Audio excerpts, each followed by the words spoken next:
Cerita sebelumnya. Diremehkan bukan alasan untuk berhenti bermimpi. Hari yang ditunggu akhirnya tiba. Pagi itu, Arga bangun lebih awal dari biasanya. Ia mengenakan seragam sekolah yang sudah disetrika rapi oleh ibunya semalam. Sebelum berangkat, ayah memasangkan jam tangan bekas itu ke pergelangan tangan Arga. Lakukan yang terbaik. Bukan untuk mengalahkan orang lain, tetapi untuk mengalahkan rasa takutmu sendiri. Arga mengangguk pelan, lalu mencium tangan ayah dan ibunya. Hari itu, lomba cerdas cermat tingkat kecamatan dimulai. Puluhan sekolah berkumpul di aula besar. Semua peserta terlihat percaya diri. Sebagian datang dengan seragam baru, didampingi orang tua yang berpakaian rapi. Sementara Arga datang hanya bersama gurunya. Dengan sepatu yang mulai pudar warnanya, beberapa peserta mulai berbisik. Itu kan anak yang katanya orang tuanya jual sayur. Seragamnya saja sudah lusuh. Paling gugur di babak pertama. Arga mendengar semuanya. Namun, ia hanya menarik napas panjang. Ia mengingat kata-kata ibunya.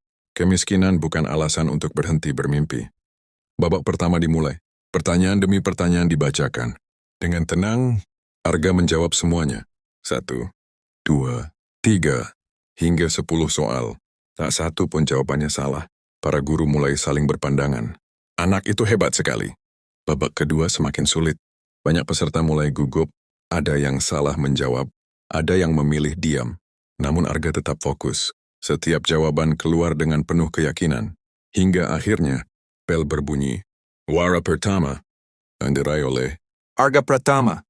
seluruh ruangan bergemuruh. Guru Arga langsung berdiri sambil bertepuk tangan. Arga sempat terdiam. Ia tidak percaya. Air matanya mulai mengalir. Di rumah, ayah dan ibunya sedang bekerja seperti biasa. Mereka bahkan tidak sempat datang karena harus mencari nafkah. Tiba-tiba, sebuah sepeda berhenti di depan rumah.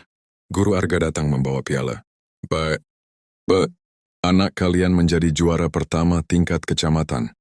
Ayah yang sedang mencampur semen langsung terdiam. Ibunya menutup mulutnya sambil menahan tangis. Arga menyerahkan piala itu kepada kedua orang tuanya. Ini bukan milik Arga, ini milik ayah dan ibu. Karena tanpa kalian, Arga tidak akan pernah sampai di sini. Ibunya memeluk Arga erat. Ayahnya hanya bisa menepuk pundaknya. Meski tak pandai mengungkapkan perasaan, mata ayah berkaca-kaca. Namun, di balik kebahagiaan itu, masih ada seseorang yang tidak senang melihat keberhasilan Arga, seorang anak dari keluarga kaya di sekolahnya, yang sejak awal merasa dirinya paling hebat. Ia menggenggam sertifikat lomba miliknya, yang hanya mendapat juara harapan, lalu berkata pelan, "Kita lihat saja. Sampai kapan kamu bisa terus menang?" Arga belum menyadari bahwa kemenangan hari itu justru menjadi awal dari ujian yang jauh lebih besar.